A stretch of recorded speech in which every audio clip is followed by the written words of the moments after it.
आप ये सोच रहे होंगे कि मैं आज ये अखबार लेके क्यों आई हूँ। थंबनेल तो हमारा रिक्रूटमेंट का था, रिक्रूटमेंट एंड सिलेक्शन वाला चैप्टर करना था हमें एचआरएम का जी। उसी के रिगार्डिंग ये आपको लाइव एग्जाम्पल है। देखो रिक्रूटमेंट किस तरह से होती है, मैं हर बार आपको वैसे एग्जाम्पल देके समझाती हूँ। आज प्रॉपर ये आपका रियल एग्जाम्पल है। क्या लिखा हुआ है, एसएससी, एक सेकेंड,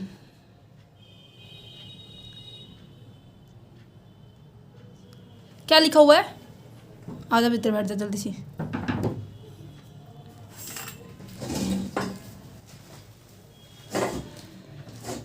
तो यहाँ पे क्या लिखा हुआ है न्यूज़पेपर के अंदर, एसएससी सीजीएल परीक्षा के लिए 1 मई तक कर सकते हैं आवेदन। तो यहाँ पर जो आवेदन है ना, ये एक एप्लीकेशंस बोला जा रहे हैं। जितने भी लोग इंटरेस्टेड हैं, जितने भी बच्चे इंटरेस्टिंग हैं इस पोस्ट के लिए, एसएससी सीजीएल के लिए, उसके लिए आप एप्लीकेशन फिल करोगे। तो यही एक प्रोसेस होती है रिक्रूटमेंट की। मतलब कि जो प्रोस्पेक्टिव्स, जो आपके स्टूडेंट्स होते हैं, कैंडिडेट्स होते हैं, उनको प्रोस्पेक्टिव्स मतलब कि जो उस चीज़ के लिए एलिजिबल है, जो इच्छुक है उस जॉब के लिए, उनके लिए भर्ती है। ठीक है, ये स्पेशल क्या है, इसके अंदर ना आपको सभी इन्फॉर्मेशन दी जाएगी। जैसे आयोग जो आपको जहाँ पर अप्लाई करनी है वो वेबसाइट आपको यहाँ दे रखी है। ठीक है, और साथ ही साथ देखो मैंने पहले जो चैप्टर करवाया था एनालिसिस वाला, जो एनालिसिस कैसे करते हैं और उसका इवैल्यूएशन कैसे करते हैं, तो ये देखो आपको नज़र आ रहा है। मैं आपको थोड़ा सा दिखाती हूँ। देखो पिछले 4 सालों में से रही पदों की संख्या 2022 के अंदर 37,000 कुछ पद हैं, 2021 के अंदर 7,000, 2020 के अंदर 2019। मेरा ये मोटिव पता है क्या, मैं ये आपको इतना सब कुछ बता रही हूँ, इतना सब कुछ आपको एक्सप्लेन करके बता रही हूँ। मेरा बस यही मोटिव है। जो रिक्रूटमेंट होती है ना, वो कुछ इस तरीके से इनका प्रोसेस स्टार्ट होता है। सबसे पहले बिजनेस के अंदर, ऑर्गेनाइजेशन के अंदर क्या होती है, प्लानिंग की जाती है, जो हमने चैप्टर नंबर 2 में पढ़ा। फिर हमने जॉब एनालिसिस के बारे में पढ़ा कि किस तरह से हम जॉब को एनालिसिस करेंगे, जॉब के बारे में इंफॉर्मेशन होगी और जॉब होल्डर के बारे में इंफॉर्मेशन होगी। और रिक्रूटमेंट का मतलब होता है, अब आपने अनाउंसमेंट कर दी है न्यूज़पेपर के अंदर, भर्ती भर्ती एंड भर्ती। That means recruitment, recruitment and recruitment. Recruitment करते कैसे, इंटरेस्टेड कैंडिडेट को आकर्षित करते हैं कि हाँ तुम इस पोस्ट के लिए फिल करो। अब यहाँ पर देखो एग्जाम्पल, यहाँ पर देखो एक बात और है। अब 2022 के अंदर 37,000 कुछ पद निकले थे, है ना, बट फिल कितने ने किया होगा, कम से कम 30-35 लाख या फिर 50 लाख बच्चों ने फिल किया होगा। यहाँ तक बच्चों ने नहीं, बड़ों ने भी, छोटों ने भी, सब ने फिल किया होगा जो इस चीज़ के लिए एलिजिबल होंगे, है ना। मतलब कि एक पॉजिटिव प्रोसेस कहेंगे हम, क्योंकि इसके अंदर देखो 32,000 पद थे, 37,409 पद थे 2022 के अंदर। ठीक है, बट मान लीजिए फिल ये किया है 30 लाख बच्चों ने। अब ये तो है नहीं कि 30 के 30 सेलेक्ट होंगे, नहीं ना। 30 में से क्या होंगे, 30 में से 37,000 कुछ जो बच्चे होंगे यही सेलेक्ट होंगे। और इनके सेलेक्ट होने की प्रोसेस भी हम आज पढ़ेंगे। सिलेक्शन का पॉइंट है ये, ठीक है। और रिक्रूटमेंट की जो अनाउंसमेंट होती है, कैसे रिक्रूटमेंट को इफेक्ट करते हैं इन्वायरमेंट, उसके प्रोसेस, उसके सोर्स, आज हम इन सभी टॉपिक्स के ऊपर डिस्कस इसी वीडियो के अंदर करेंगे। तो वीडियो के अंदर बने रहिए, ठीक है। सो देखो यहाँ पर आज 4th चैप्टर है, रिक्रूटमेंट सिलेक्शन का चैप्टर है ये। इससे पहले आपको जॉब एनालिसिस, प्लानिंग और जो ये 1st चैप्टर है ह्यूमन रिसोर्स मैनेजमेंट का, इसके ऊपर वीडियो मिल चुकी होगी और साथ ही साथ आपको इनके नोट्स भी मिल चुके होंगे, ठीक है जी। चलो स्टार्ट करते हैं हमारे रिक्रूटमेंट वाले चैप्टर को।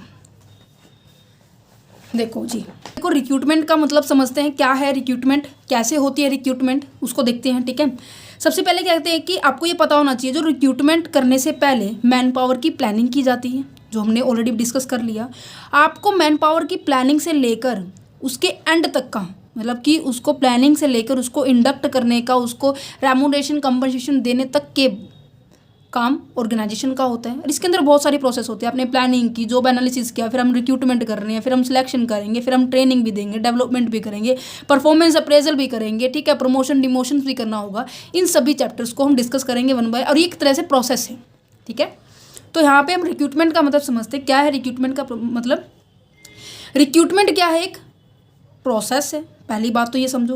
Applications are invited for the vacant job in the organisation and effort are made to research and the prospective employ.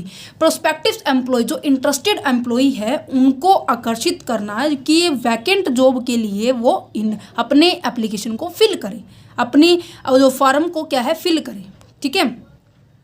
Recruitment in such a process by which the prospective employee are the located and they are encourage to apply for the job.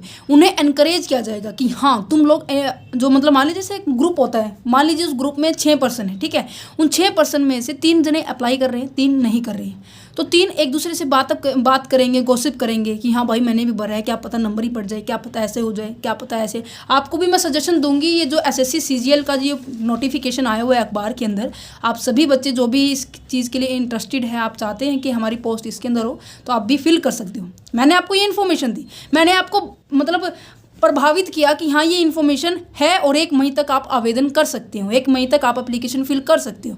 तो क्या है कि जो नहीं भी भरना चाह रहा था अब वो भी भर जाएगा, जिनको अब इन्फॉर्मेशन मिल चुकी है, ठीक है। तो क्या है, ये एक एनकरेज करना पड़ रहा है बच्चों को, जो भी इंटरेस्टिंग कैंडिडेट है उनको एनकरेज करना, ये हमारा रिक्रूटमेंट में आता है। कितने भी बच्चे फिल कर सकते हैं। अब मान लीजिए 37,000 ही पदों के अंदर हमें भर्ती आई है, बट भरते कितने सारे, बहुत सारे लोग।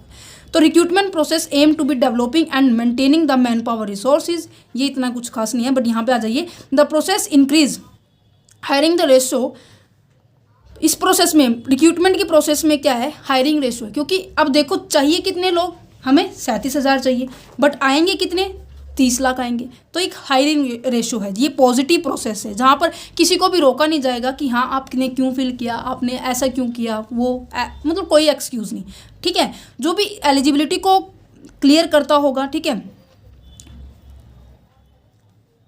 एलिजिबिलिटी को जो मतलब सेटिस्फाई करता होगा वो इस पद के लिए फिल कर सकता है, राइट।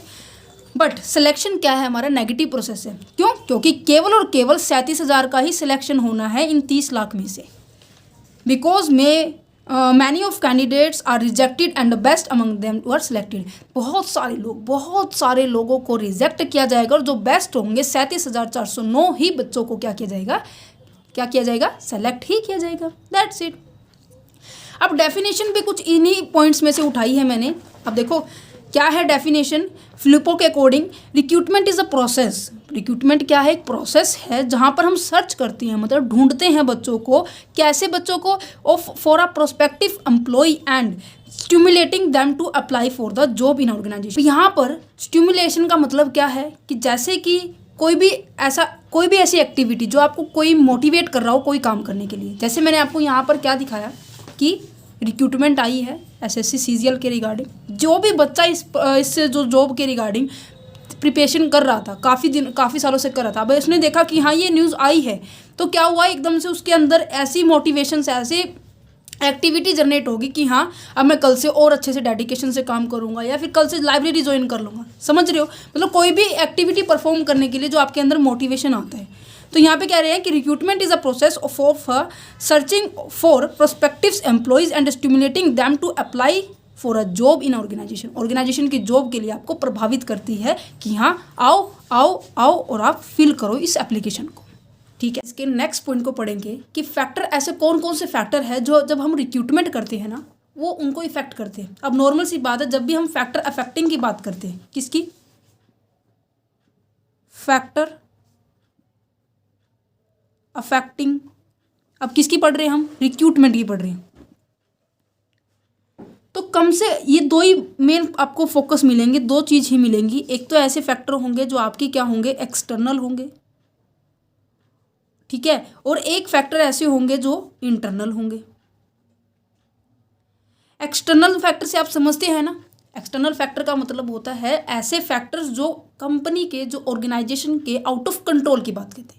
जैसे कि इसके अंदर आपके पास क्या है, वही सेम पॉइंट आएंगे, इकोनॉमिक्स इन्वायरमेंट्स होते हैं, सोशल इन्वायरमेंट्स होते हैं, टेक्नोलॉजिकल इन्वायरमेंट होते हैं, लीगल इन्वायरमेंट होते हैं। ये सभी इन्वायरमेंट्स आपके एक्सटर्नल फैक्टर्स के अंदर आएंगे, ठीक है।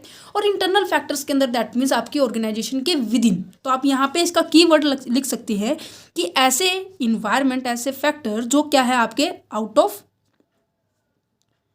कंट्रोल है या फिर बियॉन्ड द कंट्रोल है, और इंटरनल फैक्टर दैट मीन्स आपके विद इन ऑर्गेनाइजेशन,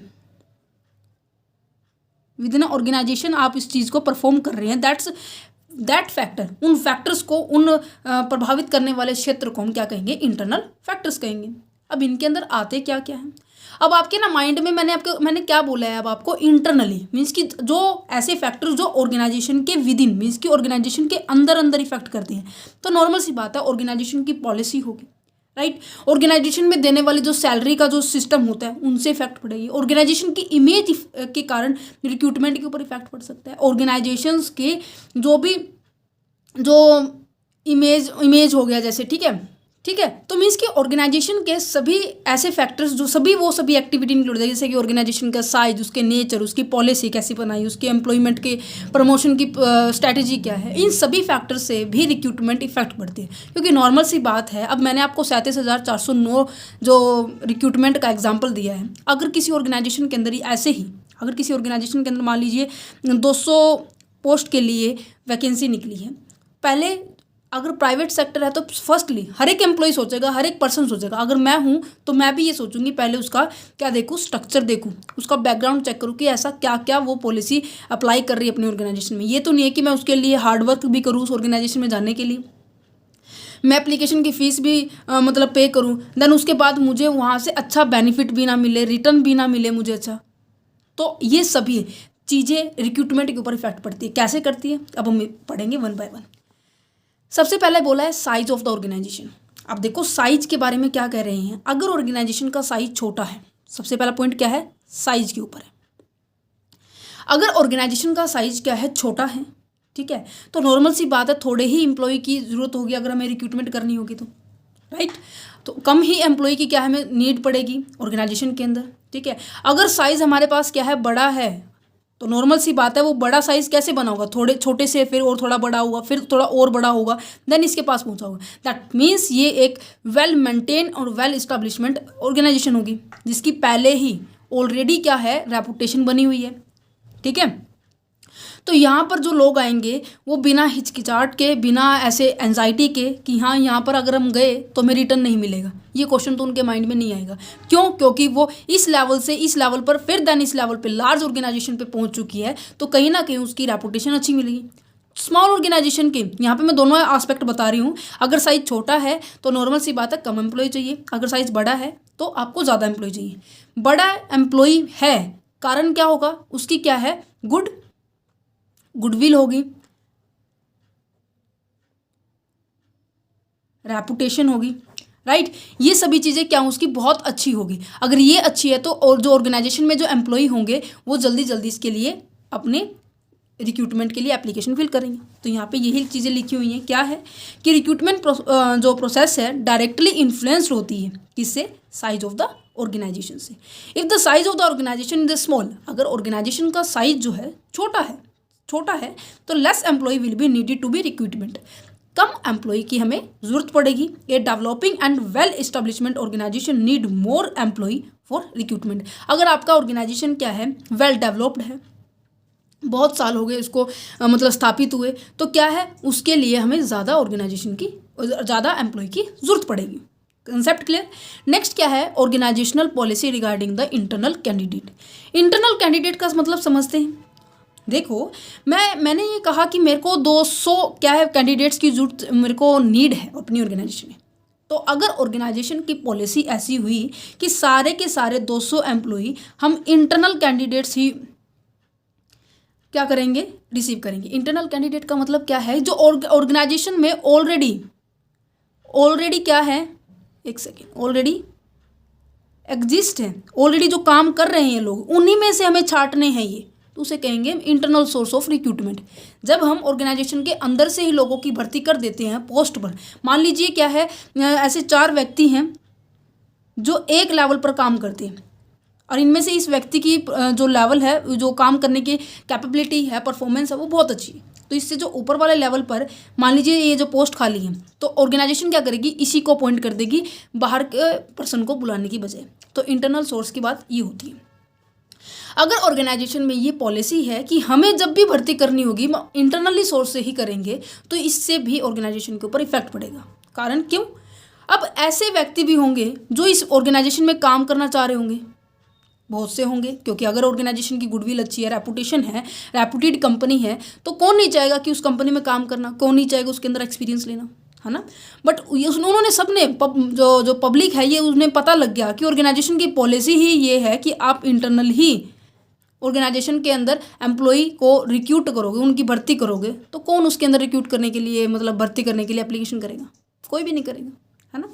तो यही कह रहे हैं कि in the recruitment policy of the organisation provision are made regarding the filling of the vacant post. Vacant post के लिए प्रोविजंस बनाए हुए हैं कि the filling vacant post internal source से क्या करें, हमें वैकेंट पोस्ट को फिल करना होगा। Of the organisation are given preference if the suitable employ. अगर इंटरनली मान लीजिए यहाँ पर इस पोस्ट के लिए कोई ऐसा व्यक्ति मिला ही नहीं जो इस पोस्ट के लिए कैपेबल हो, इस पोस्ट को परफॉर्म करने के लिए बिल्कुल सही हो, तो हम बाहर से लेंगे, अदरवाइज सारे के सारे पर्सन इंटरनली से होंगे। तो ये भी पॉलिसी हमें क्या है, इफेक्ट डालती है एक ऑर्गेनाइजेशन के ऊपर। यहाँ यही लिखा हुआ है, if the suitable employ are not available from the internal sources. अगर इंटरनल सोर्सेज से सही व्यक्ति सही पद के लिए अगर नहीं है तो हम क्या करेंगे, हम बाहर से उसे अपॉइंट करेंगे। Then the external source of the recruitment are tapped, that's it. उम्मीद है आपको बुक से समझा रही हूँ, समझ में आ रहा होगा। देखो नोट्स बनाने के मैंने नोट्स बनाए हैं वैसे आपके लिए, बट जो मेन पॉइंट्स हैं जो आपकी एग्जाम के पॉइंट ऑफ व्यू से इंपॉर्टेंट है मैंने उनके भी बनाए हैं। हाँ, इस चैप्टर के अंदर क्या इंपॉर्टेंट है मैं साथ में लास्ट में बताऊंगी कि क्या चीज़ इंपॉर्टेंट है। वैसे आपको नज़र आ रहा होगा फैक्टर अफेक्टिंग बहुत ज़्यादा इंपॉर्टेंट है रिक्रूटमेंट के, ठीक है। और जो सिलेक्शन का पॉइंट है वो भी बहुत ज़्यादा इंपॉर्टेंट है, वो द प्रोसेस और रिक्रूटमेंट के सोर्स। यहाँ से ये चैप्टर के अंदर से क्वेश्चन इस तरह से बन के। वैसे मैंने आपका क्वेश्चन पेपर है मैनेजमेंट अकाउंटिंग के अंदर भी, सॉरी आपके जितने भी क्वेश्चन पेपर है, fundamental of insurance, financial management, marketing management, ठीक है, फंडामेंटल ऑफ इंश्योरेंस का हो गया ना, और रिटेल मैनेजमेंट का हो गया, ह्यूमन रिसोर्स मैनेजमेंट का हो गया, इनकम टैक्स का हो गया, ठीक है। इन सभी के क्वेश्चन पेपर हमारे क्वेश्चन पेपर चैनल पर अवेलेबल है, लिंक आपको डिस्क्रिप्शन में है। उन क्वेश्चन पेपर को देखिए और प्रीवियस ईयर के बाकी सभी क्वेश्चन पे भी देखिए, क्योंकि मैंने वहाँ पर अपलोड कर दिया। स्पेशल पहले इसलिए अपलोड किए थे कि आपको पता चल जाए कि कौन से चैप्टर से कैसे क्वेश्चन आने वाले हैं, ठीक है।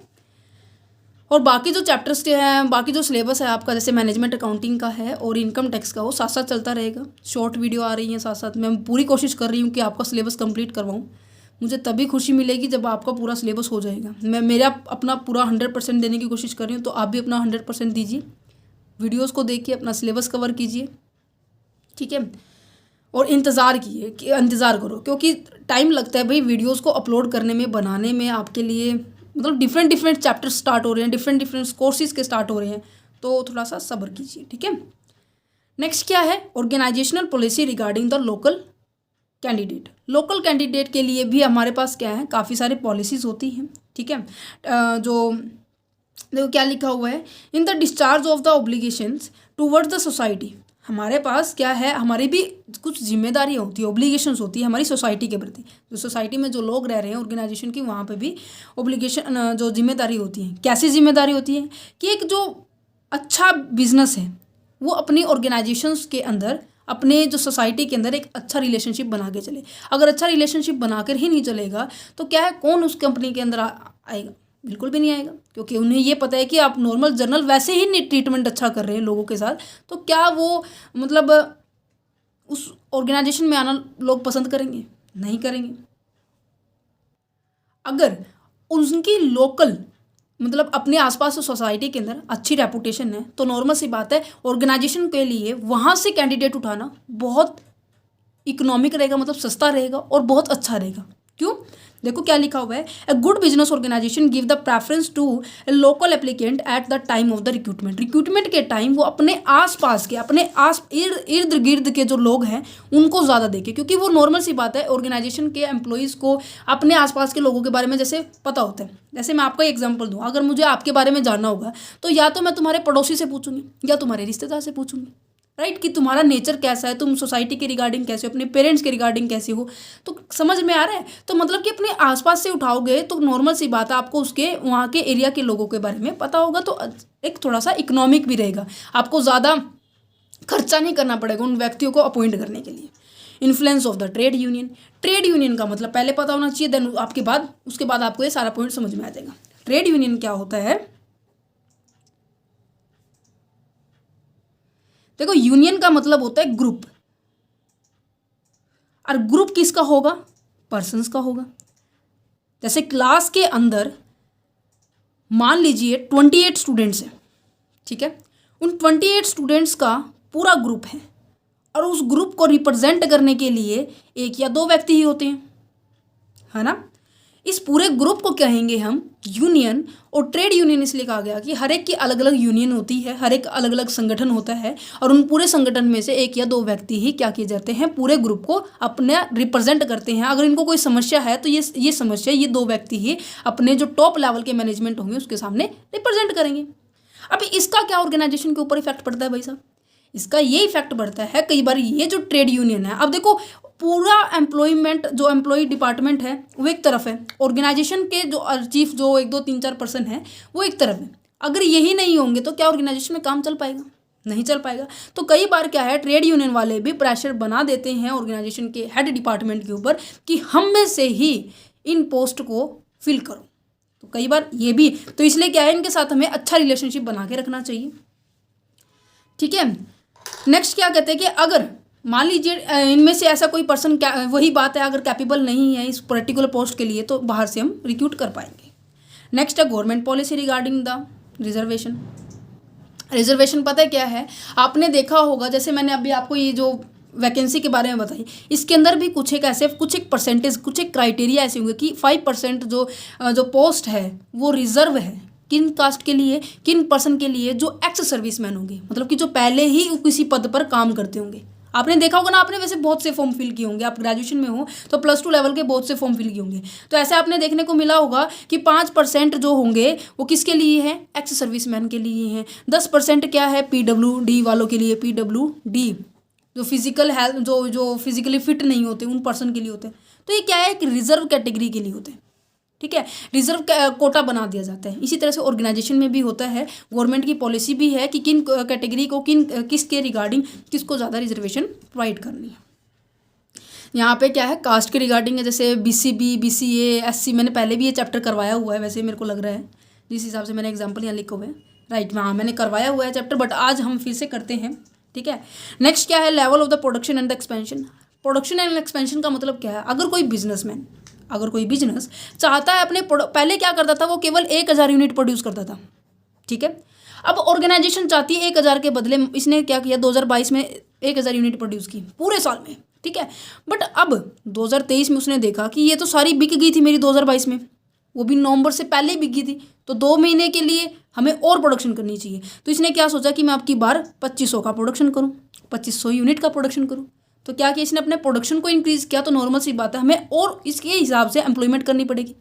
आपने देखा था वो प्लानिंग वाले चैप्टर में मैंने करवाया था, किस हिसाब से हम एम्प्लॉयमेंट को मतलब डिमांड को सेट करते हैं, वर्कलोड के हिसाब से। वो टेक्निक याद है ना, वर्कलोड के हिसाब से हमने टेक्निक सेट की थी। जितना काम है कितने घंटे वर्कर काम मतलब घंटे लेते हैं उस काम को परफॉर्म करने के लिए, फिर उस हिसाब से हम एम्प्लॉयमेंट नंबर डिसाइड कर लेते हैं। रिकॉल हुआ? अगर नहीं याद आया तो प्लीज़ जो सेकंड चैप्टर है प्लानिंग वाला उसको जरूर देखिए, क्योंकि मैंने आपको पहले बताया था कि जो फर्स्ट सेकंड चैप्टर है वो आपका बेस है, देन आपको ये बाकी के चैप्टर समझ में आ जाएंगे ईजिली, ठीक है। तो प्रोडक्शन के हिसाब से भी एम्प्लॉयमेंट की ज़रूरत होती है, तो उसी के हिसाब से रिक्रूटमेंट करनी होगी। दूसरा, एक्सपेंशन का मतलब कि अपने बिजनेस को आप एक्सपेंड करना चाह रहे हो, ठीक है। तो क्या करें कि scale of the production is enlarge, the organization will require a more employ. वही बात है। So additional employ will be recruited, internal sources may not be sufficient to supply the additional employ if need to be the organization may depend upon the external sources of the recruitment. वही बात है, अगर आपकी internal से नहीं काम चलता तो आपको बाहर से लोगों को बुलाना पड़ेगा। किस चीज़ के लिए? आपको, क्योंकि आपने अपना प्रोडक्शन बढ़ाया है तो व्यक्ति भी ज़्यादा चाहिए होंगे, ठीक है। नेक्स्ट आ रहा है working condition. Working condition is a very most important point है, और साथ ही साथ आपकी इमेज, ये दोनों पॉइंट को रिलेटेड है। वर्किंग कंडीशन, अगर आप इन्वायरमेंट, वर्किंग कंडीशन का मतलब है कि आपके बिजनेस में जब हम काम कर रहे हैं तो वर्कर्स को उनकी काम करने की जो इन्वायरमेंट है वो कैसा है, समझ पा रहे हो? अगर काम करने का इन्वायरमेंट बहुत अच्छा है, मतलब बिल्कुल जैसे जो एम्प्लॉई है वो जैसा वो चाह रहे थे वैसा ही है, तो क्या है, बिल्कुल एम्प्लॉई का मन भी लगेगा, अच्छी प्रोडक्टिविटी भी आएगी। नॉर्मल सी बात है, अगर उनको अच्छी सर्विस मिल रही है, तो अच्छा प्रोडक्शन करेगा, उनका मन भी लगेगा, प्रोडक्शन भी क्या होगा, फिर ज़्यादा होगा। और प्रोडक्शन ज़्यादा होगा तो उसी के हिसाब से वो सेल करेंगे, और सेल ज़्यादा होगी तो कहीं ना कहीं हमारा प्रॉफिट भी बढ़ेगा, है ना। प्रॉफिट बढ़ेगा तो कंपनी के पास इनकम ज़्यादा जनरेट होगी। मैं आपको लिंक करके बता रही हूँ, देखो ये चीज़ें ना आपको बेसिक है, ये इनकम जनरेट होगी ज़्यादा। और सैलरी के साथ साथ फिर अगर इनकम ज़्यादा हो जनरेट हुई कंपनी को, तो एम्प्लॉयज़ को सैलरी के साथ साथ क्या देगी, बोनस भी देगी, कमीशन भी देगी कि उन्होंने अच्छा प्रोडक्शन किया। तो कहीं ना कहीं जो आपकी इन्वायरमेंट है, वर्किंग कंडीशन है, ये आपके और रिक्रूटमेंट के ऊपर भी फ़र्क डालते हैं। अगर आपका इन्वायरमेंट अच्छा नहीं है, अगर किसी ने ये देखा कि नहीं ना भाई वहाँ पे ना आपसे ना काम ज़्यादा करवाते हैं, और रही बात ना वहाँ पे ना डर्टी एरिया है ना, साफ़ सफाई होती है, सारा दिन मच्छरों में रहना पड़ता है, मक्खियों में रहना पड़ता है, वहाँ पानी की सप्लाई भी अच्छी नहीं, तो कौन उस कंपनी में काम करना पसंद करेगा भाई? कोई भी नहीं करेगा। यहाँ तक कि जो कर रहे हैं काम वो भी छोड़ के किसी और कंपनी में जाना स्टार्ट कर देंगे, है ना। तो working condition is a big impact डालता है किसके ऊपर, एम्प्लॉयज़ की रिक्रूटमेंट के ऊपर भी और एग्जिस्टिंग एम्प्लॉय के ऊपर भी, जिसके थ्रू क्या बनती है, कंपनी की इमेज बनती है। ये यहाँ पर पॉइंट यहाँ इससे रिलेट कर रहा है, ठीक है। दोनों के दोनों पॉइंट आपको आई होप क्लियर हो चुके होंगे, ठीक है। यहाँ पे क्या लिखा हुआ है, कह रहे हैं देखो, if the organisation is renowned for the handsome wages and the other benefit, good working conditions, labour welfare policy, clear promotion, ठीक है, and the transfer policy and the pro employees policy.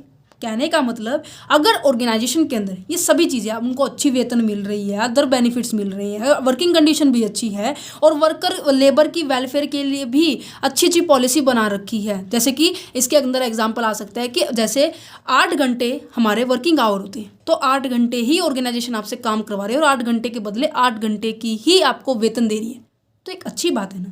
तो इन सभी के थ्रू गवर्नमेंट के सामने, society के सामने, employment के सामने और जनरल पब्लिक के सामने एक ऑर्गेनाइजेशन की क्या बन रही है, अच्छी इमेज बन रही है। तो ये भी इम्पैक्ट डालती है आपकी रिक्रूटमेंट के ऊपर। तो क्या कह रहे हैं कि if the organisation has a good image, अगर ऑर्गेनाइजेशन की बहुत ही अच्छी इमेज है in the business and the society, then it will not be difficult for the attract the prospective employ in the sufficient number. अगर आपकी image अच्छी है, सोसाइटी के अंदर आपका अच्छा रुतबा है, नाम है कि फलाना फलाना कंपनी है इसके अंदर भर्तियाँ निकली है, तो कौन नहीं चाहेगा भाई, है ना। तो आपको रिक्रूटमेंट के लिए, एप्लीकेशन कलेक्ट करने के लिए आपको ज़्यादा मेहनत करनी पड़ेगी। क्यों? क्योंकि ये कहा गया है कि जितनी ज़्यादा एप्लीकेशंस अपने आपके पास आएगी ना, उतने ज़्यादा कॉम्पिटेंट लोग आपके पास आएंगे। अब ये बताऊं कि आज के टाइम में अगर 400 पद के लिए भर्ती निकली है, तो इसके अंदर 4 लाख लोग भर रहे हैं। कारण क्या है? अब इतना कंपटीशन इंक्रीज हो गया है मार्केट के अंदर, इतना कंपटीशन इंक्रीज हो गया किसी एक पोस्ट के लिए कि लोग अपनी कैपेसिटी, अपनी इंटेलिजेंसी पावर, अपनी एबिलिटी सब इंक्रीज हो रही है। और जितना ज़्यादा, ये लिखा हुआ है ना, मोर चांसेस है select good and the competitive candidates. अगर आपके पास ज़्यादा हाई कंपटीशन है, जितने ज़्यादा लोग भर्ती होंगे उतने ज़्यादा कॉम्पिटेंट लोग सेलेक्ट ही होंगे। ये नहीं है कि ऐसे कोई भी, जैसे पहले ज़माने में ऐसे होता ना कि उसके पास इतनी कोई डिग्री भी नहीं है फिर भी वो सरकारी पे बैठे हैं, बट आज के टाइम में ऐसा नहीं है। आज के टाइम में केवल कॉम्पिटेंट और मेहनती लोग ही क्या बैठे हैं, किसी पोस्ट के लिए बैठे हैं। तो यहाँ पे यही कह रहे हैं, उन्हें अट्रैक्शन करने के लिए, उन्हें प्रोस्पेक्टिव जो आपके एम्प्लॉई हैं उनको अट्रैक्ट करने के लिए हेल्प प्रोवाइड करता है। एबिलिटी, अभी मैं करवाऊँगी, 2 मिनट रुको। क्या कह रहा है कि ability of the organisation to stimulate the prospective candidates. तो अगर ऑर्गेनाइजेशन की गुडविल अच्छी है, वर्किंग कंडीशन अच्छा है, तो ऑर्गेनाइजेशन के पास ये एबिलिटी है कि उनको प्रभावित कर सके कि आप उस पोस्ट के लिए क्या करें, अपने आप को अपने आप के लिए उस पोस्ट के लिए अप्लाई करो, ठीक है। प्रमोशन अपॉर्चुनिटी भी डिपेंड करती है। प्रमोशन अपॉर्चुनिटी ना आप ना जो इंटरनल मोबिलिटी वाला चैप्टर है ना, 6 चैप्टर, उसके अंदर बहुत अच्छे से पढ़ेंगे। मैंने आपको वैसे भी बताया है कि जो प्रमोशन रहती है 3 तरह से होती है, ठीक है। मेरिट के बेस पे होती है। किसके बेस पे होती है? मेरिट के बेस पे होती है। एक हमारा सीनियोरिटी के बेस पे होती है, एक हमारा मेरिट कम सीनियोरिटी बेस होती है। इन सब का मतलब अलग अलग है। आज के टाइम में जो प्रमोशन होती है ना, मेरिट के बेस पे होती है। पहले के टाइम में जो प्रमोशन होती है ना, सीनियोरिटी के बेस पे होती थी। पर आज कुछ कंपनियों में ये दोनों भी अप्लाई होती है, बट पहले में ये होती थी। अब इनका मतलब क्या है, मेरिट के बेस का मतलब क्या है, जो जितनी ज़्यादा अच्छी परफॉर्मेंस करेगा, उसको उतनी ज़्यादा प्रमोशन मिलेगी, उसके पद में बढ़ोतरी मिलेगी, उसकी सैलरी में बढ़ोतरी मिलेगी, उसकी रिस्पॉन्सिबिलिटी बढ़ेगी, है ना। बट पहले टाइम में क्या होता था, जिसको जितने साल हो गए किसी ऑर्गेनाइजेशन के अंदर, किसी को 30 साल हुए, किसी को 35 साल हुए और ये पोस्ट खाली है, तो इसको मिलेगी। सीनियोरिटी देखी जाएगी कि इसको कितने साल हो गए किसी ऑर्गेनाइजेशन के अंदर। मेरिट कम सिक्योरिटी मतलब किसको, दोनों में चेकआउट किया जाएगा कि जिसकी मेरिट भी आ रही है और साथ में उसकी सीनियोरिटी भी बन रही है, ठीक है। तो प्रमोशन अपॉर्चुनिटी इस तरह की होती है। नेक्स्ट है सैलरी एंड अदर बेनिफिट। दूसरे मतलब सैलरी कैसे दे रहे हैं, 20, ये तो नहीं है कि आप क्या है इतनी मेहनत कर रहे हो। जैसे आज के टाइम में 10,000 की भी अगर आपको पोस्ट मिल रही है तो आपको बहुत मेहनत करनी पड़ रही है और साथ ही साथ आपको मेहनत भी करनी पड़ रही है और आपको जो फॉर्म फिल करने में मतलब रिटर्न नहीं अच्छा आ रहा हो। किसी कंपनी में आप जा रहे हो, काम कर रहे हो, ऐसा प्रॉपर प्रेशर आ रहा है। जैसे कि सेल पर्सन की जो जॉब होती है ना, कुछ इस तरह की होती है, तो सारा दिन कस्टमर से साथ कम्युनिकेट करते रहना, उनकी मतलब सुनते रहना, अपनी सुनाते रहना, सारा दिन बोलते रहना, फिर भी सैलरी क्या है 10,000 रुपये। तो ये भी मैटर करता है कि सैलरी कैसे मिल रही है, अदर बेनिफिट्स कैसे मिल रही है। Rate of the growth of the organisation क्या है, ऑर्गेनाइजेशन की ग्रोथ कैसे चल रही है, कुछ एक कॉमन पॉइंट अब ये तो ठीक है। यहाँ पर हो गया ऐसे फैक्टर जो इंटरनली इफेक्ट करते हैं। उम्मीद है आपको जो मैंने पॉइंट्स पढ़ाए हैं आपको समझ में आए होंगे। अब बढ़ते हैं हमारे नेक्स्ट फैक्टर की ओर, जो एक्सटर्नल है, जो आपके कंट्रोल में नहीं है, जो कंपनी के आउट ऑफ कंट्रोल है। सबसे पहला क्या है, इकोनॉमिक इन्वायरमेंट। देखो इसको ना मैं यहाँ पे लिखती हूँ, इकोनॉमिक इन्वायरमेंट। अब यहाँ पे ना आपको कुछ एक ऐसे पॉइंट्स मिलेंगे जो आपने बहुत पहले भी पढ़ चुके होंगे। इकोनॉमिक इन्वायरमेंट है, ठीक है।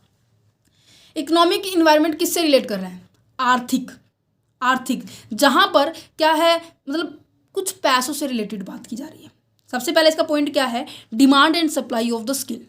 Demand and supply of the skill क्या कह रहा है कि अगर ऑर्गेनाइजेशन के अंदर, एक सेकेंड, कहने का मतलब यहाँ पे क्या एग्जाम्पल आ सकते हैं। मान लीजिए अब यहाँ पर एग्जाम्पल है कि लॉकडाउन से पहले एक स्कूल था, ठीक है, स्कूल का एग्जाम्पल लेते हैं, और स्कूल के अंदर 10 टीचर थे, छोटा एग्जाम्पल है, ठीक है। 10 में से 6 टीचर ऐसे थे जिनको क्या है ऑफलाइन पढ़ाना आता था, और उसमें 4 ऐसे टीचर थे उनको ऑफलाइन प्लस ऑनलाइन दोनों आते थे। अब लॉकडाउन लग गया भाई। लॉकडाउन लगने के बाद क्या हुआ कि स्कूल की छुट्टी मतलब बंद हो गई, है ना, लॉकडाउन लग गया था, सबको पता है। फिर उन टीचर्स के लिए क्या रिस्पॉन्सिबिलिटी आई कि उनको अब ऑनलाइन पढ़ाना है भाई, और ऑनलाइन बच्चों के साथ इंटरेक्ट करना है। जो प्रॉब्लम है वो ऑनलाइन ही शॉर्ट आउट हो गई। अब जो ये 6 ऐसे पर्सन है जिनको ऑफलाइन नहीं आता, तो क्या उनको थोड़ी सी प्रॉब्लम फेस करनी पड़ेगी।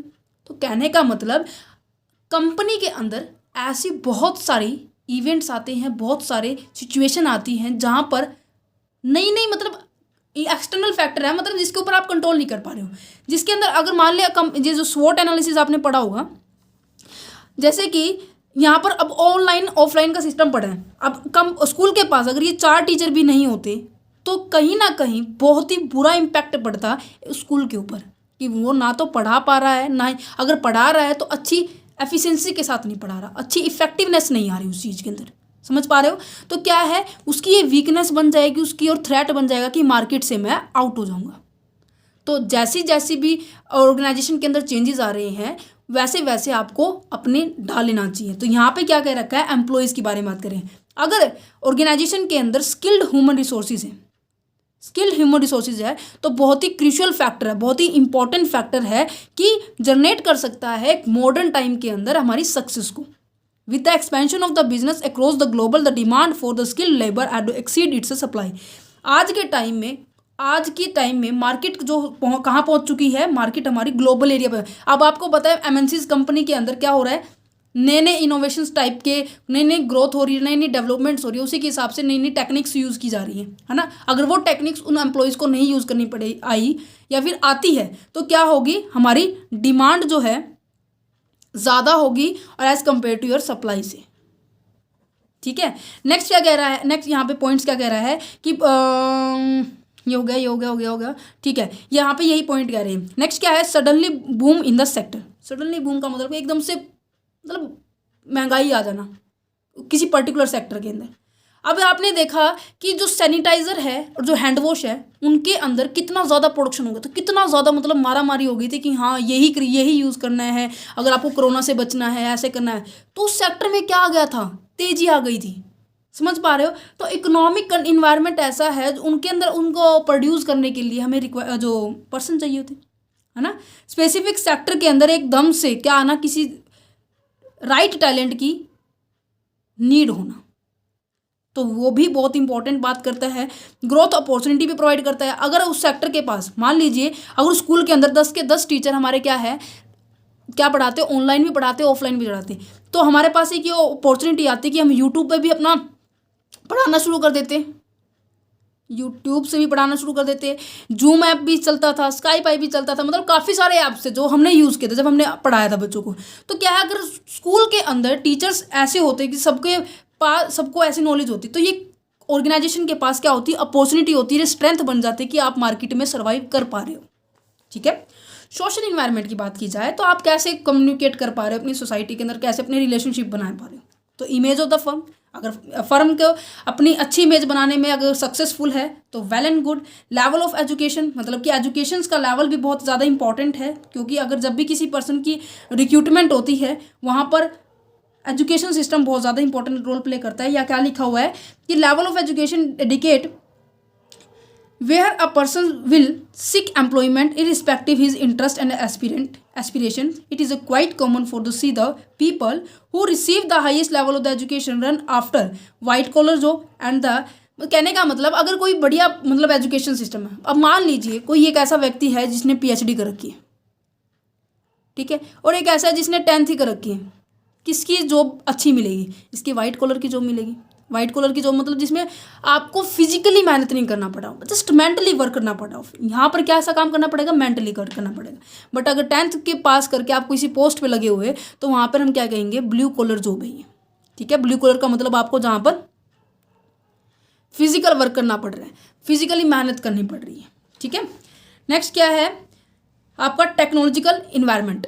टेक्नोलॉजिकल इन्वायरमेंट क्या है कि नई नई टेक्नोलॉजी आ रही है मार्केट में। अब देखो कितना, मतलब मेरे को पहले जैसे पता है, आपको मैं एग्जांपल देती हूँ। पहले जब हमारे टाइम में ना, जब हम +1 +2 में हुआ करते थे, तब हमें क्या है 1.5 GB डाटा मिलता था। GB डाटा समझते होंगे आप तो, आपको तो अब 2.5 GB मिलता होगा दिन का। हमें क्या मिलता था महीने का 1.5 GB, पता नहीं 2 GB मिलता था। हम क्या करते थे, नेट को यूज़ करके बंद कर देते थे। अगर कोई मैसेज भी करता था ना व्हाट्सएप पे या फिर कभी कुछ भी ऐसे, तो सिंगल टिक ही आती थी, या हम किसी के पास करते थे।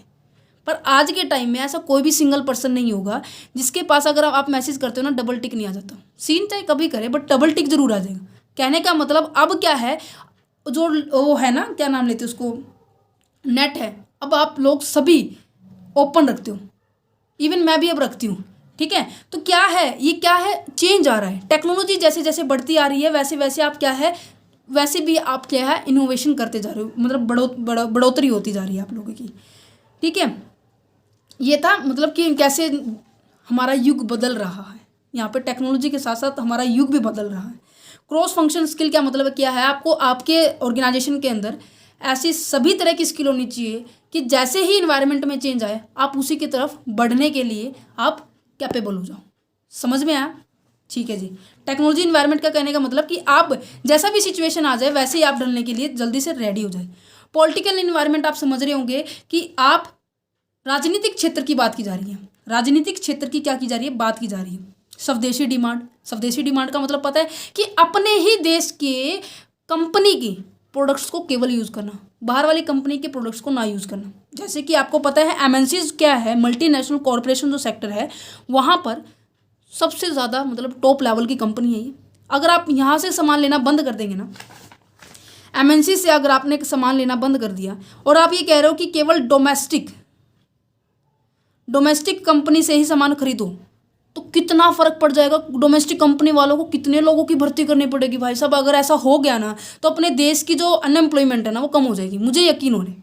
अब आपको ये देखो कितना सब सामान आप बाहर से चाइना से मंगा रहे हो, ऑस्ट्रेलिया से मंगा रहे हो, अमेरिका से मंगा रहे हो, मतलब डिफरेंट एरिया से आप क्या कर रहे हो, इम्पोर्ट कर रहे हो। अगर आप वही सामान अपने यहाँ पर भारत में बनाना लग जाए तो लोगों को क्या है रोज़गार भी मिलेगा और साथ साथ अपने भारत की तरक्की भी होगी, है ना। पावर ऑफ यूनियन भी बहुत ज़्यादा इंपॉर्टेंट है। कई बार क्या होता है पॉलिटिकल पार्टी वाले क्या करते हैं अपना प्रेशर जमाते हैं कि जैसे होता है ना कि आज भी ऐसा होता है, ये नहीं कह रही मैं आज नहीं होता, आज भी ऐसा होता है। कई बार ऐसे कोई प्रसिद्ध व्यक्ति और जिनकी जान पहचान होती है ना तो अपने लोगों को ज़्यादा लगवाने की काम करते हैं कि हाँ ये लो भाई, मेरे चाचा का, भाई का, फलाने का बच्चा है ये, इसको लगा लो, और वो लगा भी लेते हैं। प्रेशर, पैसा मतलब ऐसी चीज़ है जो कि आप इसको कंट्रोल नहीं कर पा रहे हो। अब ये पॉलिटिकल इन्वायरमेंट के अंदर ही आएगा।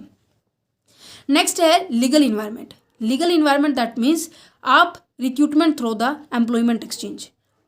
कई बार ये ना आपका ये जो पॉइंट है आपको वहाँ पे भी आएगा सोर्स में, कि कहाँ से आप, एक्सटर्नल सोर्स है ये, कि अगर आपको एम्प्लॉयमेंट की ज़रूरत है तो आप इसके एम्प्लॉयमेंट एक्सचेंज से भी कर सकते हो। जैसे कि ये दो कंपनियां हैं, ये जो कंपनियां हैं, ये जो एक कंपनी, मिस्टर ए नहीं, एक कंपनी है, इसके अंदर ना काफ़ी सारे एम्प्लॉयज़ की डिटेल है, बहुत सारे एम्प्लॉयज़ की डिटेल है जो काम मतलब रोज़गार पे नहीं है। अब जैसे ही इस कंपनी को ज़रूरत पड़ी और इसको ये पता चला कि जो एक कंपनी में ऐसे एम्प्लॉय की लिस्ट है जो काम के लिए ढूंढ रहे हैं, मतलब अपना रोज़गार ढूंढ रहे हैं, तो इसके पास जाएगी और इन बंदों की लिस्ट लेके आएगी, फिर ये इसके ऊपर कॉन्टैक्ट कर लेंगे। तो एक्सचेंज जो एम्प्लॉयमेंट क्या है, इस तरह से एक्सचेंज होते हैं अब एक कंपनी से दूसरी कंपनी के पास। Obligation under the various labour laws. Labour laws का मतलब क्या है कि आप कानून, स्पेशल एक क्या है जो वर्कर्स के लिए, लेबर्स के लिए लॉ बनाया हुआ है, कानून बनाया हुआ है कि आप इन कानून का फ़ायदा नहीं उठाओ, मतलब कि इनको पालन करो, ठीक है, और इनके अंडर रहकर आपको सारे काम करने। एग्जाम्पल के तौर पर यही है कि जैसे कि फैक्ट्री एक्ट है, चाइल्ड लेबर एक्ट है, ठीक है, आपके जो इंडस्ट्रियल डिस्प्यूट्स एक्ट हैं, ये सभी किसके लिए बनाए गए हैं, लेबर के लिए बनाए गए हैं, कि इनको किसी भी तरह की दिक्कत ना हो, ठीक है। नेक्स्ट है reservation for a special group. Reservation तो आपको पता लग गया होगी, स्पेशल कैटेगरी के लोगों के लिए, जैसे SC ST वाले डिपार्टमेंट को क्या है, ज़्यादा छूट दी जाती है, ना तो उनको क्या है एप्लीकेशन फ़ीस के लिए बहुत कम फीस होती है। आपने नोट किया होगा, कभी करना भी, अगर आप अभी मैं आपको अभी बताऊंगी, इसको वीडियो को देखने के साथ साथ आप क्या करना है, देखने के बाद क्या करना है, आप सरकारी जो आप जहाँ पे फॉर्म फिल करते हो ना, तो वहाँ पे देखना कि अगर कोई भी फॉर्म ओपन कर लेना, आप देखना SC ST और फीमेल कैटेगरी के लिए आपको बहुत कम 25 या फिर कोई फीस नहीं है, एग्जम्प्टेड है, ऐसा लिखा मिलेगा। कारण क्या है, क्योंकि स्पेशल ग्रुप में आ रही है। और जो OBC जनरल वाले हैं और जो अदर कास्ट वाले हैं, तो उनकी थोड़ी जो एप्लीकेशन फ़ीस होती है वो ज़्यादा होती है। तो कहीं ना कहीं सभी फैक्टर इफेक्ट डालते हैं। अब मान लीजिए फीमेल्स के लिए क्या है, कोई फीस नहीं है, ठीक है, बट जिनके ऊपर लिए 750 रुपये फीस रखी और उनको नौकरी की भी ज़रूरत है, तो कहीं ना कहीं ये सभी फैक्टर्स रिक्रूटमेंट के ऊपर फ़र्क पड़ डालते हैं। अगर उनको इस पर्सन को ज़रूरत है और इसकी 700 750 रुपये फीस लग गई है, तो अब ये देखेगा कि 750 रुपये फीस लगेंगे, मुझे जाने का खर्चा भी, आने का खर्चा भी लगेगा। तो समझ पा रहे हो, ये क्या पता इस फॉर्म को फिल ही ना करें। तो ये सभी फैक्टर होते हैं जो रिक्रूटमेंट को इफेक्ट डालते हैं। भाई साहब समझ में आ रहा है? आई होप आपको ये जो रिक्रूटमेंट के फैक्टर अफेक्टिंग है ये समझ में आ गए होंगे। अब हम इसकी और बढ़ते हैं रिक्रूटमेंट की प्रोसेस। इसके बाद हमारा रिक्रूटमेंट का सेक्शन खत्म हो जाएगा। रिक्रूटमेंट में यही 3 चीज़ें इंपॉर्टेंट थी। इसका सबसे पहले तो क्या है, इसका मीनिंग पता होना चाहिए। देन उसके बाद फैक्टर जो अफेक्ट करते हैं रिक्रूटमेंट को दोनों, और इसकी प्रोसेस। पेपर के लिए 3 पॉइंट इंपॉर्टेंट है। रिक्रूटमेंट के बारे में बात की जा रही है, ठीक है। अगर मैं बात करूँ सिलेक्शन की, सिलेक्शन के अंदर क्या है, प्रोसेस इंपॉर्टेंट है, वेरी मच इंपॉर्टेंट है प्रोसेस। 100% 100 से चाहे 200 कर लो, ये इंपॉर्टेंट है, ठीक है। देखना आपके मैंने 3 पेपर अपलोड किए हैं ह्यूमन रिसोर्स मैनेजमेंट के, ये क्योंकि ये जो सब्जेक्ट है ना MCOM में भी आता है, BCOM में भी आता है और MBA में भी आता है। नोट करना, तीनों पेपर देखना, 2023 के ही हैं वे, और उनको देखोगे तो ये जो क्वेश्चन जो मैं बता रही हूँ ना, वे आए हुए हैं, कहीं ना कहीं से आए हुए, छोटे बड़े मोटे मतलब आए हुए हैं। अब सबसे पहले हम क्या बात करते हैं रिक्रूटमेंट के प्रोसेस के बारे में। चलिए जी, यहाँ पे ना इसके 5 प्रोसेस हैं और हम इसको 1 बाय 1 करेंगे। देखो ये आपने पहले सुना होगा, देखो मैं आपको इसलिए बता रही हूँ पहले सुना होगा, ऐसा क्यों बोलती हूँ, क्योंकि पहले सुना होता है, सिंपल सी बात यही है कि आपने पहले सुना होता है। देखो और बहुत आसान चैप्टर है ये, बहुत आसान सिलेबस आपका। उम्मीद करती हूँ जो मैं इसको पूरा करवाने की पूरी कोशिश करूँगी, पूरी जिसको कहते हैं। एक सेकेंड, तो सबसे पहले यहाँ पे देखो रिक्रूटमेंट की प्रोसेस में सबसे पहले क्या है, रिक्रूटमेंट पॉलिसी। रिक्रूटमेंट पॉलिसी सबसे पहली बात है कि जो ऑर्गेनाइजेशन है भर्ती करने के लिए किन किन क्या क्या जो क्राइटेरिया को फॉलो करेगी, किन किन क्राइटेरिया को वो क्या है फॉलो नहीं करेगी, ये इंपॉर्टेंट बात है, ठीक है। जैसे कि हर एक ऑर्गेनाइजेशन के अंदर पॉलिसी क्या है, स्ट्रिक्टली अप्लाई होती है। अब मैंने बना रखा है कि डेली एक वीडियो तो मुझे बनानी है, चाहे मैं किसी भी हालत में बनाऊँ, ठीक है, चाहे मेरी सेहत ठीक नहीं है या मैं बाहर हूँ। वो बहुत रेयर केस होता है कि मेरे से नहीं बन पाती, क्योंकि सारा दिन ऐसे अपनी ड्यूटीज़ को परफॉर्म करने में चला जाता है। बट मैंने ये पॉलिसी बना रखी है कि मैं एक वीडियो बनाऊंगी, इवन वो चाहे छोटी हो चाहे बड़ी हो। हर एक ऑर्गेनाइजेशन के अंदर अपनी अपनी पॉलिसीज होती है, किसी को रिक्रूट करने की, किसी को, मतलब अभी हम पढ़ेंगे इन पॉलिसीज़ को। मतलब अगर कोई पॉलिसी बन रही है तो उसको अप्लाई करेंगे ना, वो बहुत ही स्ट्रिक्टली होगी, बहुत ही मतलब ऐसे कहते हैं ना खतरनाक लिमिट हो जाती है कि इसके अंदर तो आपको रहना ही होगा और ये सारे काम करने ही होंगे, ठीक है। तो सबसे पहले क्या है, जो रिक्रूटमेंट पॉलिसी होगी वो परफेक्ट, क्लियर एंड कंप्रिहेंसिव होनी चाहिए। मतलब कि पूरा जो पॉलिसी का डाटा जो बन रहा है वो क्या होना चाहिए, वो होना चाहिए बिल्कुल परफेक्ट। ऐसी पॉलिसी बनानी चाहिए जो सभी जितने भी एम्प्लॉई आपकी ऑर्गेनाइजेशन में वो सबको समझ में आ जाए, ठीक है। जनरल पर्सोनल पॉलिसी होनी चाहिए। It's must confirm to a present and future need of the organisation. ऐसी पॉलिसी बनाओ जो आपके प्रेजेंट की नीड को भी फुलफिल करे और आपके फ्यूचर में आने वाली जो नीड है, जो ज़रूरत है, उसको भी फुलफिल करे। It must mention whether the recruitment will be centralise और डिसेंट्रलाइज। अब यहाँ पे जो मीनिंग आया है सेंट्रलाइज और डिसेंट्रलाइज, मैं एक एक वर्ड को क्यों एक्सप्लेन कर रही हूँ, क्योंकि अभी आप अगर अभी नहीं समझोगे तो आपको अभी एमकॉम के अंदर जब एडमिशन लोगे ना तो वहाँ ज़रूर दिक्कत होगी। तो आप हर एक वर्ड को बिल्कुल ऐसे प्रॉपरली समझने की कोशिश किया करो। अब यहाँ पे दो वर्ड लिखे हुए हैं, सेंट्रलाइज और डिसेंट्रलाइज। सेंट्रलाइज का मतलब होता है पूरी ऑर्गेनाइजेशन की जो कमांड है, ये जो ऑर्गेनाइजेशन के अंदर व्यक्ति है, इन सब की कमांड एक ही व्यक्ति के या फिर एक से दो व्यक्तियों के हाथ में ही होना, मतलब कि कंट्रोल पर्टिकुलर हाथों के अंदर होना। डिसेंट्रलाइज का मतलब होता है ये जो व्यक्ति है इसके अंदर 3 व्यक्ति काम करते हैं, इसके अंदर 2 व्यक्ति काम करते हैं, ये क्या कर रहे हैं, ड्यूटीज़ अपनी जो पावर है वो सबको देते जा रहे हैं, क्योंकि एक व्यक्ति की बजाय सब व्यक्ति के पास क्या हो रही है, पावर हो रही है। तो डिसेंट्रलाइज का मतलब ये है। सेंट्रलाइज मतलब कि पर्टिकुलर हाथों के अंदर क्या होना, पावर होना, और डिसेंट्रलाइज मतलब कि ऑर्गेनाइजेशन के अंदर मोस्ट ऑफ व्यक्तियों के पास क्या होती है, पावर होती है। जो ऑर्गेनाइजेशन है मोस्टली इस सेक्शन को अप्लाई करती है, क्योंकि as far as a possible it should be centralise. Normal सी बात है, अगर 2 व्यक्तियों के हाथ में होगी तो मैनेज करना, डिसीजन लेना बहुत ईजी रहता है। नेक्स्ट कहता है it must be clear regarding the internal sources and the external sources of the recruitment. मैंने अभी आपको बताया इंटरनल और एक्सटर्नल के रिगार्डिंग आपको क्लियरली कट पता होना चाहिए कि आपको एम्प्लॉयमेंट किस तरह से करनी है, रिक्रूट करनी। No assurance should be given to the prospective employ on the behalf of the company at the time of the recruitment. किसी भी एम्प्लॉय को ऐसे आश्वस्तना नहीं मतलब देनी चाहिए कि हाँ मैं तुम्हारा तो जरूर करूँगा सिलेक्शन, यार तुम्हारा जरूर, ऐसा नहीं होना चाहिए। करते हैं ना, अरे यार मैं बैठा मैं करवाता हूँ तुम्हारा सिलेक्शन, मैं अभी तुम्हारा पहले ही नाम लिखवा के आता हूँ, आपने देखा होता है, ऐसा नहीं होना चाहिए, ठीक है। नेक्स्ट क्या कह रहे हैं कि recruitment should be on the basis of the merit के बेस पे होनी चाहिए।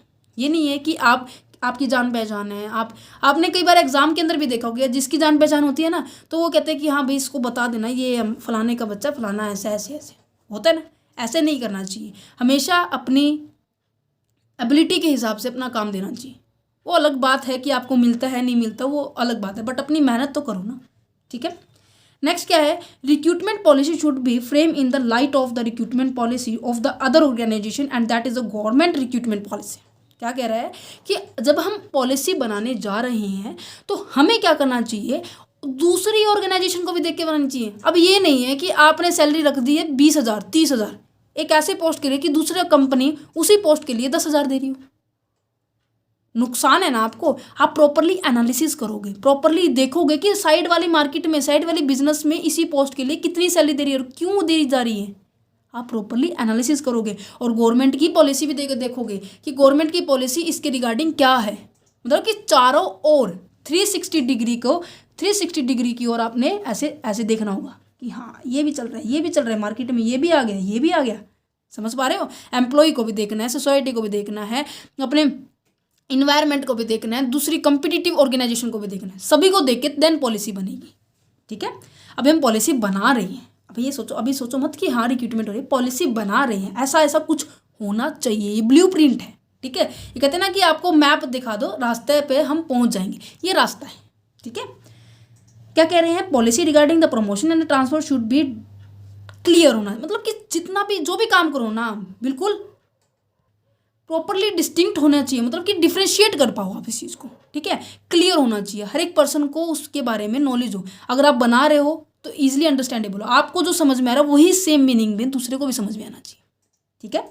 नेक्स्ट कहते हैं recruitment policy should be flexible होनी चाहिए। जैसे जैसे अब देखो एक्सटर्नल इन्वायरमेंट इतने आते जा रहे हैं, कंपटीटर बढ़ते जा रहे हैं, पॉलिटिकल प्रेशर भी बढ़ता जा रहा है, लीगल जो इन्वायरमेंट है, लेबर लॉ है, जो ग्रुप्स के अंदर जो रिजर्वेशन करती है, जो रिजर्व्ड की जाती है सीटें, उनके रिगार्डिंग आपको ना हमेशा तैयार होना चाहिए। ऑर्गेनाइजेशन के अंदर ऐसी पॉलिसी बनाओ कि अगर आप चेंज कर पा रहे हो ना तो कोई अदर फैक्टर पर उसके ऊपर इफेक्ट ना पड़े।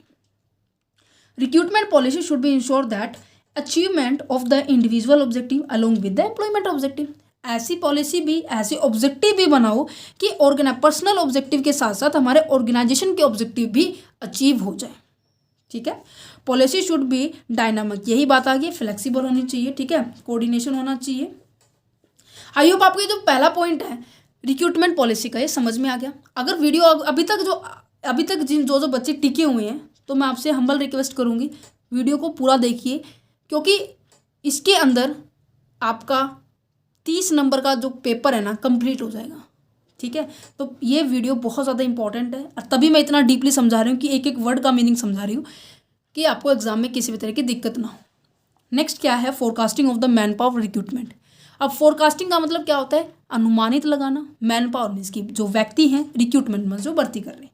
अब फोरकास्ट कैसे करेंगे, जो हमने देख लिया कि अब ये तो हमने पॉलिसी बनाई कि इस फॉर्मेट में रह के इस बाउंड्री में रह के हमें काम करना है, ठीक है। अब ये हमने देखा कि फोरकास्ट किया कि कितने लोगों की हमें ज़रूरत है, राइट प्लेस पर राइट काइंड ऑफ पीपल हमें अपॉइंट करना है और राइट क्वालिटी होनी चाहिए उस पर्सन के अंदर, ठीक है। या क्या कह रहे हैं, on the basis of the man power planning, man power की प्लानिंग के बेस पर, थोड़ा जूम कर लिया अब आपको दिखाई दे रहा होगा, ये क्या कह रहा है, on the basis of the man power planning and company make the estimate of the right kind and right quality of the man power required. सही तरह के सही जगह पर सही क्वालिटी के लोग ही अपॉइंट होंगे। फाइनली इन द, यहाँ पर देखो आपने 2 पॉइंट्स पढ़ेंगे जॉब एनालिसिस के अंदर, job description and job specification. ये हमने ना लास्ट वाले चैप्टर के अंदर किया था। जॉब डिस्क्रिप्शन क्या बताती है, जॉब के बारे में सारी इन्फॉर्मेशन ए से लेकर जेड तक, और जॉब स्पेसिफिकेशन होते हैं जॉब होल्डर के बारे में सारी इन्फॉर्मेशन, ठीक है।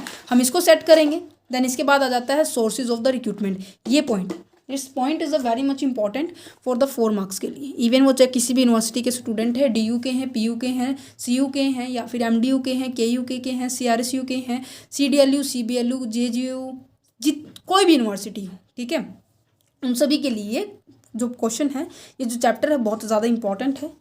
देखो क्या कह रहे हैं, इंटरनल सोर्स है, एक्सटर्नल सोर्स है। मैं स्टार्टिंग से ही बताती आ रही हूँ। इंटरनल सोर्स का मतलब क्या है, ऐसे सोर्स जो आप ऑर्गेनाइजेशन को अंदर से ही रिक्रूट कर रहे हो, मतलब ऑर्गेनाइजेशन के विद इन। क्या कह रहे हैं, present working force in the organisation is called the internal source.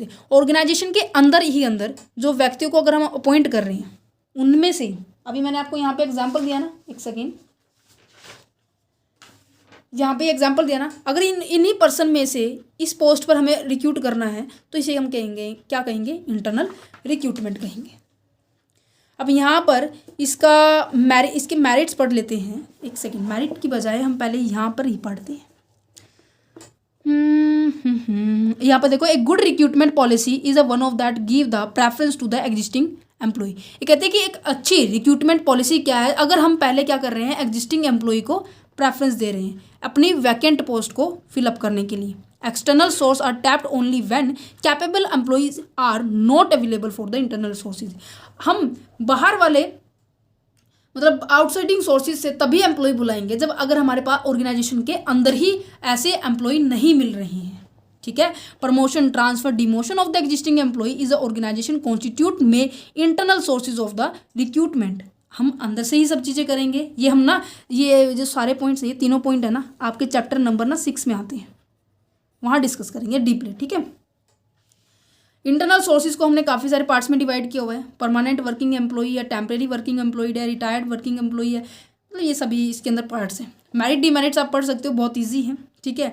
जो एग्जिस्टिंग एम्प्लॉई है वो मोटिवेट हो जाएंगे, उनको ये रहेगा कि हर साल हम में से ही कोई आगे ऊपर वाले पद पे जाएगा, तो क्यों ना हम प्रोडक्शन अच्छा करें, हम अपनी परफॉर्मेंस अच्छी दिखाएं, है ना। तो कहीं ना कहीं वो मोटिवेट हो गया ना, उनका मोराल क्या होगा, वो बूस्ट हो जाएगा, वो बढ़ जाएगा, ठीक है। क्यों? क्योंकि जो एक्सटर्नल सोर्सेज के बजाय वहाँ अंदर वाले सोर्सेज से, इंटरनल सोर्सेज से ही ज़्यादा चांसेस है कि एम्प्लॉयमेंट रिक्रूट होंगे। It's encourage the spirit of the loyalty in the employ. अब स्पिरिट ऑफ लॉयल्टी मतलब कि आप एक दूसरे के साथ रहकर काम करना स्टार्ट कर देंगे, लॉयल्टी के साथ काम करेंगे, ईमानदारी से काम करेंगे। It develop the spirit of the belonging among the employ.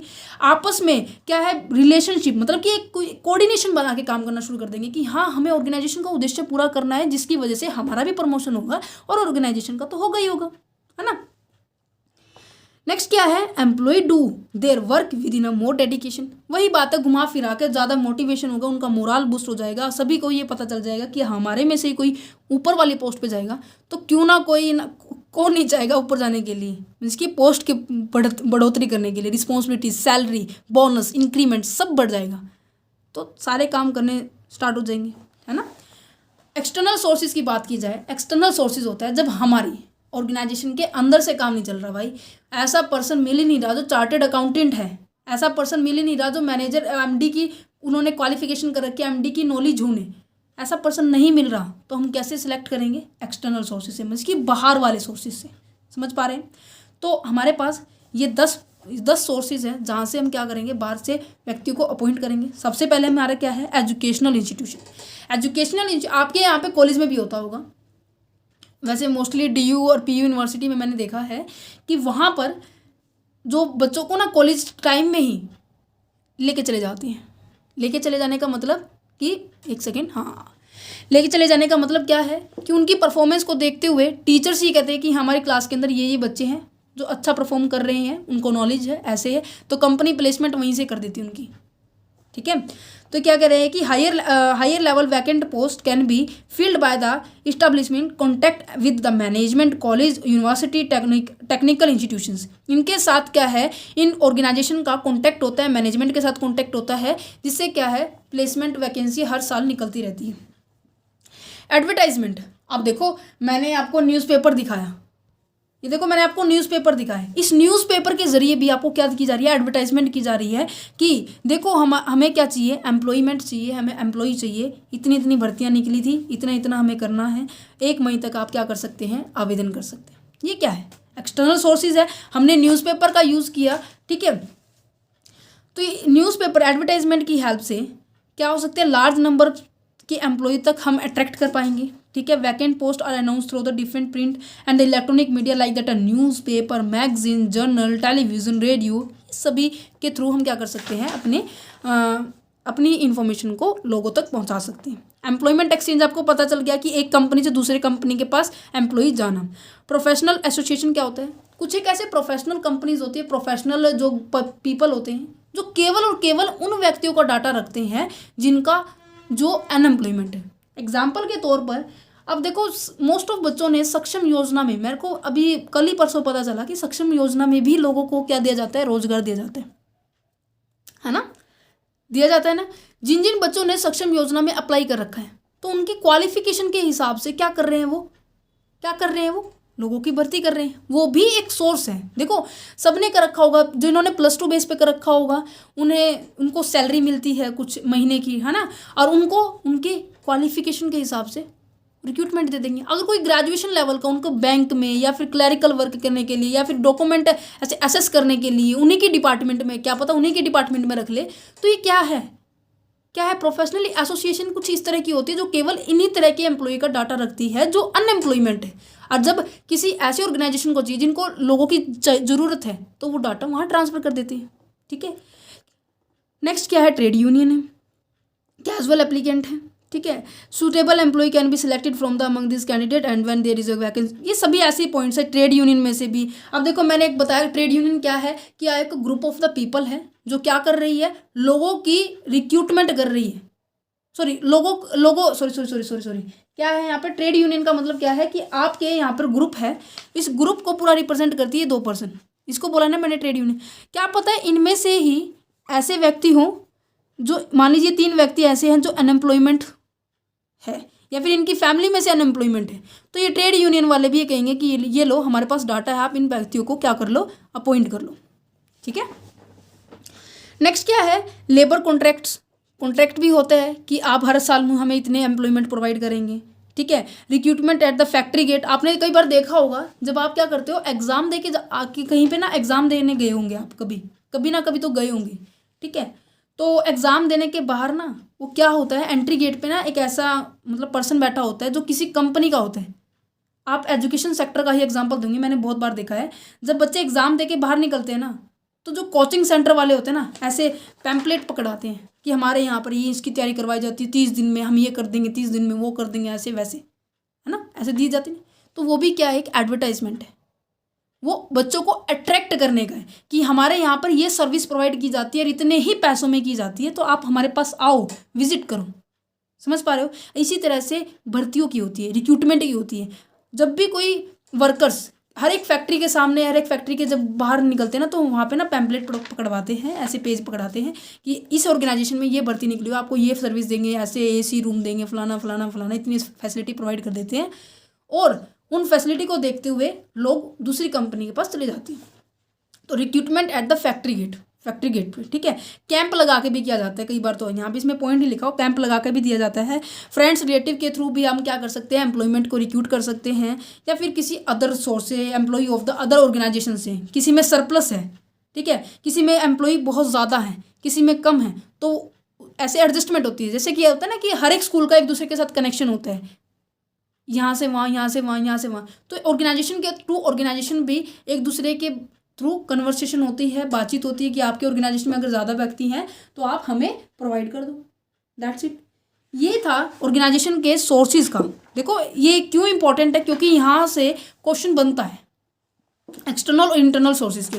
अब हमने सोर्सेज डिफाइन कर लिए कि हमारे सोर्सेज क्या होंगे, उसके बाद हमारे मेथड डिफाइन होंगे, किस तरह से क्या मेथड होगा, हम लोगों को अपॉइंट करेंगे, हम कौन सा मेथड यूज़ करेंगे ऑर्गेनाइजेशन को हमारी मतलब लाने के लिए। एक डायरेक्ट है, इनडायरेक्ट है, थर्ड पार्टी है। इनडायरेक्ट पता लग गया, एडवर्टाइजमेंट के थ्रू। थर्ड पार्टी क्या है, जैसे कि ये ट्रेड यूनियन हो गया, लेबर के साथ कॉन्ट्रैक्ट हो गया। ठीक है। किसी ऐसे पार्टी, ऐसे मीडिएटर को बीच में बुलाना जो आपकी ऑर्गेनाइजेशन, ये जो बीच का मीडिएटर है, ये आपकी कंपनी है, ये बीच का मीडिएटर है और इसको इन लोगों के बारे में पता है। ठीक है। ये इसको बताएगी, ये इनको बताएगी, फिर देन ये इनके पास, ये आएंगे इनके पास, अपने डॉक्यूमेंट सबमिट कराएंगे, देन ये इनको यहाँ भेज देगा। तो थर्ड पार्टी ही हो गया। इनडायरेक्ट हमारा जैसे न्यूज़पेपर हो गया, मैगजीन हो गया, ठीक है, और जो हमारे टेलीविज़न पे एडवर्टाइजमेंट देते हैं ये हो गया। डायरेक्ट हम सीधा डायरेक्ट यूज़ करते हैं। ठीक है। उम्मीद है आपको ये यहाँ तक पॉइंट। और last point is that review of the recruitment program. Review करना भी बहुत ज़्यादा इंपॉर्टेंट होता है। Review of the recruitment program का मतलब क्या है कि आप रेगुलर बेसिस पे ये भी देखते रहोगे कि कहीं किसी डिपार्टमेंट में कोई कमी तो नहीं है, किसी डिपार्टमेंट में या इसकी ज़्यादा ज़रूरत है, इसकी डिपार्टमेंट में कम ज़रूरत है। ये था हमारा रिक्रूटमेंट का प्रोसेस जो कि इम्पॉर्टेंट है, जिसके अंदर हमने सबसे पहले पॉलिसी को देखा कि पॉलिसी कैसे बनाते हैं, फिर हमने फोरकास्ट किया कि मैन पावर की रिक्वायरमेंट कैसी है, जिसके अंदर हमने जॉब डिस्क्रिप्शन, जॉब स्पेसिफिकेशन को भी हमने पढ़ा था। ठीक है। उसके बाद हमने सोर्स को देखा कि इंटरनल सोर्स है या एक्सटर्नल सोर्सेज से हम लोगों की भर्ती करेंगे। फिर हमने मैथड देखा कि डायरेक्ट है या इनडायरेक्ट है। देन उसके बाद हमने क्या देखा, रिव्यू करेंगे हम रिक्रूटमेंट की प्रोग्रामिंग को। ठीक है जी। यहाँ पर रिक्रूटमेंट का चैप्टर हो गया है फिनिश। ठीक है। इसके बाद जो सिलेक्शन वाला जो पॉइंट है, ये जो सिलेक्शन की जो प्रोसेस है, देखो मैंने पहले लिख रखा है, मैं क्या करूँ, मैं बता रही हूँ, ये बहुत ज़्यादा इंपॉर्टेंट है। इसको ना करने में अभी ज़्यादा टाइम लगेगा, क्योंकि एक एक टर्म समझानी है मुझे। यहाँ पर जो एक एक टर्म्स लिखी हुई है वो मुझे एक एक समझानी है, तो इसको हम नेक्स्ट वीडियो के अंदर करेंगे। अभी तक जो रिक्रूटमेंट का पॉइंट था, उम्मीद है आपको समझ में आया होगा। और साथ ही साथ आपको इन्फॉर्मेशन दे देती हूँ, क्वेश्चन पेपर के लिए आपके लिए स्पेशल चैनल बनाया है, जहाँ पर आपको आपकी स्ट्रीम के क्वेश्चन पेपर मिलेंगे और अपनी नीड के अकॉर्डिंग आप वहाँ विजिट कीजिए, प्लेलिस्ट को ओपन कीजिए एंड क्वेश्चन पेपर देखिए, क्योंकि क्वेश्चन पेपर बहुत ज़्यादा क्रूशियल रोल प्ले करता है आपके एग्ज़ाम के अंदर। क्योंकि बहुत से क्वेश्चन ऐसे होते हैं, 50 to 60% ऐसा क्राइटेरिया होता है जो रिपीटेड होता है। ठीक है। सो आपको सजेशन है, आपको एडवाइस है, कुछ भी समझ लीजिए कि आप क्वेश्चन पेपर देखो, क्योंकि एग्ज़ाम में तैयारी करने के साथ साथ ये कहते हैं ना कि हार्ड वर्क के साथ साथ स्मार्ट वर्क करना भी ज़रूरी है। तो स्मार्ट वर्क ये होता है कि देखो कि कैसा पैटर्न आ रहा है। ठीक है, आज ही एक यूनिवर्सिटी तो मेरे माइंड में नहीं है, देवी यूनिवर्सिटी ऐसा कुछ था, जम्मू कश्मीर की थी वो, देवी यूनिवर्सिटी था, वैष्णो देवी ऐसा कुछ यूनिवर्सिटी था, वहाँ से मुझे कमेंट्स आया था कि मैम हमारे प्रीवियस ईयर अब हमारा क्या है, पेपर MCQ के अंदर आएगा, तो हम कैसे तैयारी करें। तो मैंने भी उसको यही सजेशन दिया कि पर्टिकुलर सब्जेक्ट के पर्टिकुलर टॉपिक पे ना MCQ क्वेश्चन सर्च करो। ठीक है, गूगल पे जाके कहीं पे बहुत बहुत सोर्स है भाई पढ़ने के, तो आप वहाँ सर्च करोगे तो आपको MCQ ये पता चल जाएगा कि कैसे क्वेश्चन बन रहे हैं। ठीक है, तो आपको भी मैं यही सजेशन करूँगी कि आप भी प्रीवियस ईयर क्वेश्चन पेपर देखो और देन अपने एग्जाम की तैयारी करो। ठीक है, thank you for watching this video, have a nice day.